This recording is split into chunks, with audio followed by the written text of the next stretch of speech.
Hey guys, I just wanted to hop on here and tell you guys about my Rapture dream that occurred on August 5th, 2025. I hope you're all doing blessed. I hope you take the time to watch this because I think it's extremely important. I do think that my dream was prophetic. I think it was probably the most biblical rapture dream I've ever heard of, and I've watched a lot since having my own.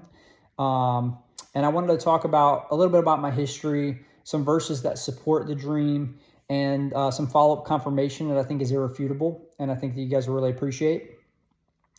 And I'd also like to talk about a little message that I think that we can get from my dream that might help some of you, some of us, some of you, and I think that you guys will really appreciate. So I'll start with my history. I, as a kid, grew up having night terrors. And night terrors are kind of like things where I think they're different for everybody. But in my case, I would go sleepwalking. I would start screaming. Ironically, the way I would do it is I would walk into my bathroom sleepwalking, stand in front of the mirror and scream. And my mom would come in trying to wake me up. And it was very difficult for her to wake me up, but she'd be slapping me in the face repeatedly until I woke up. And then I wouldn't remember what was happening. I would be confused by why she was like bothering me, and I wanted to go back to bed. And this went on from ages 3 to 12. And ironically stopped when I was 12 years old after my mom bought me a pillow to sleep with. Like I would put it under my pillow. I would also say the Lord's Prayer before going to sleep. And then all of a sudden it was gone. And I think this was a spiritual thing, not just a medical problem. I also recently had a near-death experience. Not an out-of-body experience, but a near-death experience at Kupakoi Beach in St. Martin. And basically, the long and short of it is, I basically got pulled out by a current and got smashed against a cliffside. And if you know Kupakoi Beach, it's a very jagged cliffside, very jagged beach. There's rarely any sand there. But I was like slammed up against rocks for over 10 minutes. And I should have died. I fought for a long time. And nobody could get to me because obviously it was like a very dangerous spot. And basically just as soon as my body was fatiguing, I was giving out, I prayed. I said, okay, I guess this is it. There's no getting out of this one. I've been relentlessly hit for 10 minutes. And I basically said, I'll see you soon, Lord. Like, thank you for this life. I'll see you soon. And just as I said that, the waters receded, the waves stopped. I stopped getting slammed and I was able to get out. And I know that was also God. And I think also being that close to death, I think it sometimes gives you like access and connection with God that you might not have otherwise. And I just think that might have led to my rapture dream. Also some fasting that I've done recently as well. And so for the rapture dream begins, I'm inside my vehicle. I'm stuck in traffic. There is no moving. I'm right next to a beach. I look to my left. There's people on the beach. Very few people. It's probably like, I'd say end of summer, beginning of summer, but they're wearing bikinis, so it's obviously summer. And I hear on the radio this frantic talk show going on. Like they're like talking frantically like something's happening, but I'm just half listening to them, more focused on traffic. And I look around and I start seeing these garage doors all around opening and closing. Like I don't know if it's been happening or if it just started, but they're all opening and closing and repeatedly. And then I start to notice people are running out of apartments and condos and going into those garages and stealing people's stuff. And then also people are going out to defend their stuff. And I start thinking about my stuff. I'm like, oh, my condo is only a block away. Let me go get my stuff or protect my stuff. And so I go over a curb and I go to my apartment. And just as I am weaving in between people, I look and I see this blonde lady jump in front of the car. And she like basically yells at me for driving like a crazy person. And she has every right to. So I get out to apologize and explain myself and explain that I'm feeling like this frantic nature inside of me, this uneasiness.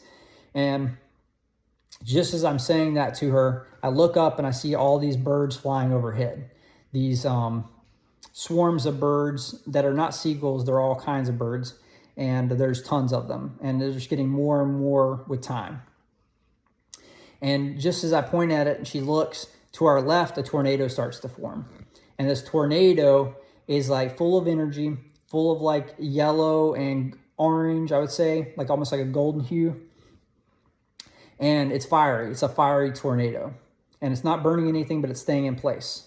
And me and her both see it and look at each other, and all of a sudden it starts barreling down on us. Like it's like beelining directly for us. So we take off running. We're like running hand in hand. And just as it hits us, I all of a sudden have this knowing inside. Like, I'm not worried anymore that it's hitting me. I'm actually grateful that it's hitting me. And I start to wonder, like, oh, is it going to take me, or is it going to take her, or is it going to take both of us? And just as I'm wondering that, it like it basically dissipates. It like rolls up into itself, and then all of a sudden a flash, and then a giant halo around me, probably like 3 foot in circumference. And I look up and I'm seeing it, and it's like made of fire, and it has like these symbols, and they look like ancient symbols or like some kind of calligraphy that I don't recognize. And I just know that this is a good thing to be. I feel like I'm being sealed or marked as safe. And so being marked as safe is a really good thing.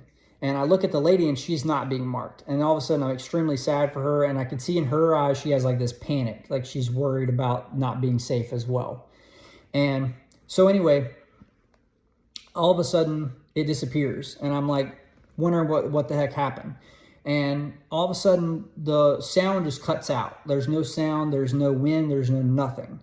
And it was really different from when the tornado was there, because it was bringing up a lot of wind. And just as I'm wondering what was the whole deal with being marked, I get jerked into the air violently, like picked up. And it's like almost like the air around me and me got picked up. It wasn't like I was like pulled up by a shirt or my body. It was like the air around me was like lifted. And I was like bolting into the sky, bolting. At this point, I become like a third person point of view. And I start to see it from the third person point of view. And I'm over my head, and I'm looking down on me, and I'm just rocketing up into the air. And I see the earth getting smaller and smaller behind me. And I see a few clouds, but it's a pretty day. It's a pretty sunshine type day. So I just noticed I'm like vibrating like crazy. And likewise, I'm still feeling this vibration. I'm feeling this energy that's going through me. And it feels like almost like when you hit a tuning fork and it like vibrates, it feels like that. It's like a resonant tone all the way through me. And I can feel it in my teeth and my bones and all of that. And I look out and I see these other people being lifted as well. And they're inside of these rings of energy similar to the ones I'm in all of a sudden. You know, I start noticing these rings of energy. And they're like golden with like a bluish hue. And I look out and I see these people, but there's not many people. Like where there should be hundreds or thousands of people, I'm only seeing like 6, 7 people around me. And it's so sad. Like I get sad about that too. And I just start busting out crying.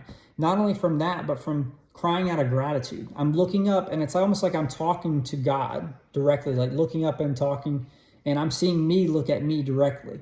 And because I'm, like I said, I'm above the body watching this, like almost like a God's eye view. And I'm just thanking God over and over and over. And I know that the only reason I'm going was because I had the Holy Spirit inside of me, because I accepted Jesus, because I accepted his commandments, because I put aside my own beliefs and adopted his. And I knew that his will is good and just and righteous. And my own is flawed by nature. I knew that was the only reason I was safe. I knew that the woman, even though she was nice, like earthly good, what we call a good person, that's not enough. She wasn't able to go because she did not have the Holy Spirit. She didn't accept Jesus as her Savior. So she was going to be stuck there to face whatever was going to happen. I had no clue. And just as I'm crying and thanking God over and over and over, I wake up. And I immediately have this urge to like tell people. I have this urge to like write it down. But first, before that, I immediately feel sad that it's not really happening, like at least yet. And then I also, I feel like gratefulness, like, because I'm experiencing something that very few people get to experience. I'm seeing the rapture as I think it's going to take place.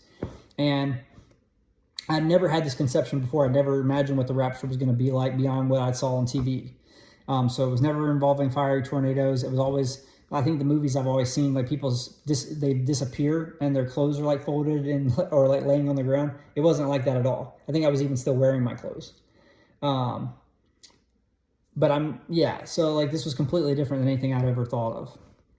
And I just knew it was prophetic because I don't think of details like, I would never come up with details like garage doors opening and things like that. So I just knew it. And I had this confirmation that not only do I have faith, but I have affirmation now, and there's no better feeling than that. So I have this dream. I write it down. I immediately go to the Bible. Over the next few weeks, and then I also I look up like garage doors. Can they be affected by like electric atmospheric changes and stuff? And it actually says yes, with enough interference, they could open and close on their own. And I'm also reading in the Bible verses, and I'll read those verses to you now. I looked, and there before me was a white cloud.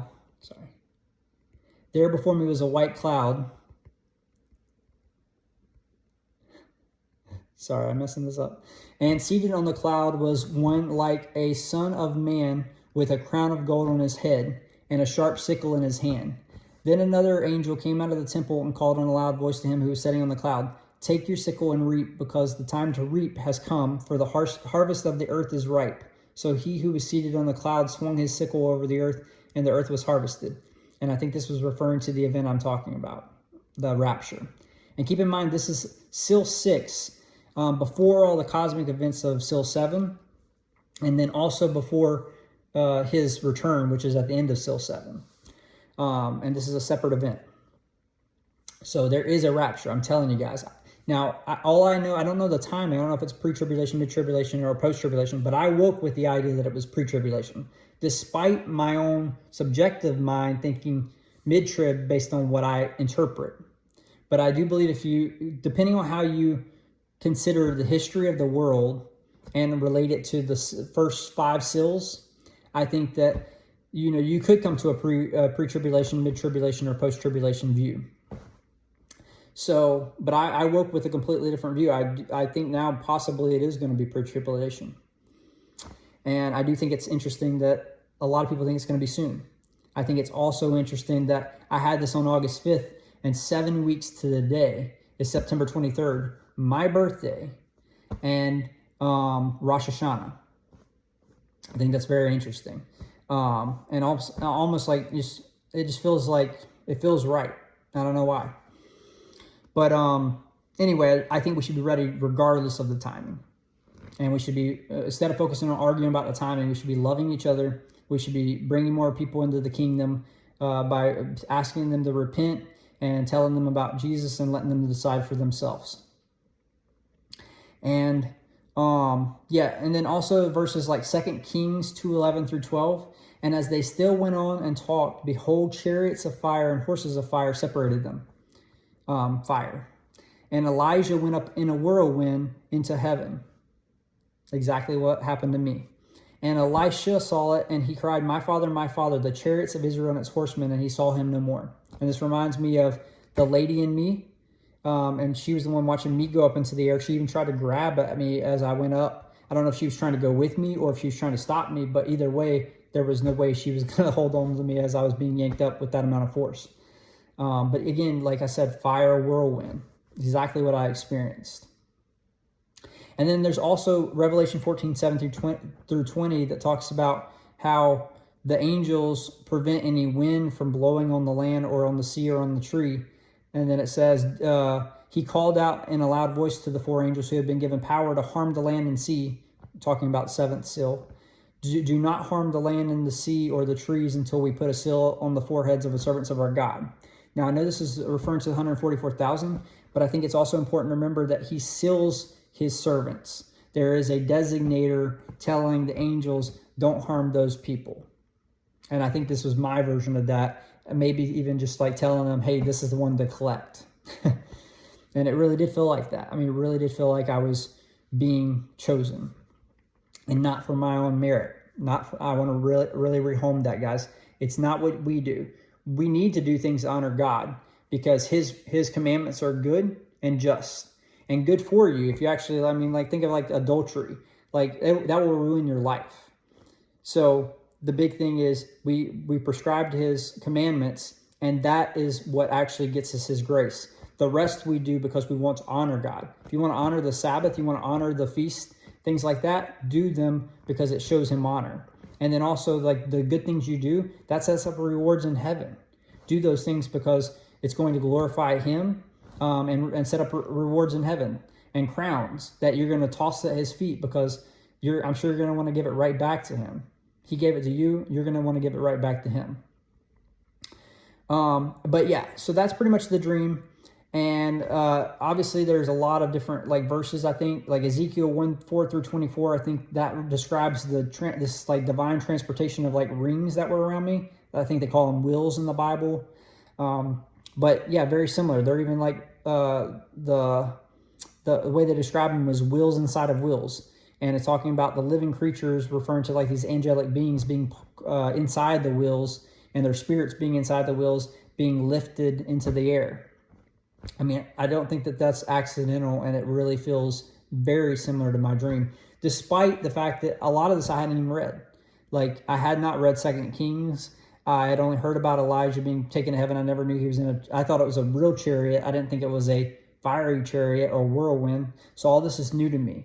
And that's the confirmation for me personally that I don't need anybody else to really, tell me that it's true. I just know it. God is literally describing in the Bible what I saw in my vision, and that's enough for me.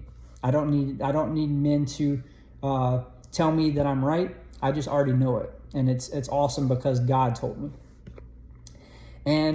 But something I did want to like share with you is I did see on September 1st. I hope that I'm able to figure out a way to put this onto the video. But I did see this cloud while ironically listening to Brother Joshua for the first time. And I don't really watch a whole lot of like, interviews with people that proclaim specific dates. But Brother Joshua was talking in this video, and he's talking about how he thinks the rapture is going to happen on September 23rd. And then I look into the sky and I see this angelic cloud. And below the angel form that's in the cloud, I see this man. And it looks like me stuck in the whirlwind. And also I'm noticing the cloud itself is even like whirlwind shaped, like tornado shaped. And inside of it, I also see this face. So I take a picture of it because I want to show you guys. And it's not AI, it's not been edited. I would never do anything to lead the people of God astray. This is absolutely real. And I know that God puts signs in the sky for us. He puts divine signals in the stars. Like he's trying to tell us. He's trying to appoint seasons. He's trying to tell us things and show us signs before things come to pass, because he is a loving God. He is a God who wants to make sure that we know what is to come, but so that we can make ourselves right with him and bring other people, and maybe have like a little bit more of a motivation to do so. So that's really all I got. So I hope you guys really enjoyed this. If you guys want to hear a little bit more, I don't mind passing more details. And I do have a 40-minute video as well. I just want to make sure that like God is glorified through this experience and that it's not wasted. I don't just tell a couple friends or keep it to myself. I want people in the kingdom with me. I want to be able to meet all of you. I want to meet all of you, and I want you all to be in heaven. I really do. All right, guys. I'll keep praying for you. And this is right after, I'm a little bit more emotional today because Charlie Kirk, you guys know what happened with that. So that was really difficult. And Satan he's really fighting us right now. He's fighting God's people because he knows that we're waking up. He knows that the blinders are off. He knows that God will be home soon. He knows he has a limited time here. And he knows that he will be cast into hell with the false prophet and the Antichrist. You guys remember that, and you tell him that. And you bring disciples into his kingdom, because that's what he's asked of you and me. I love you guys.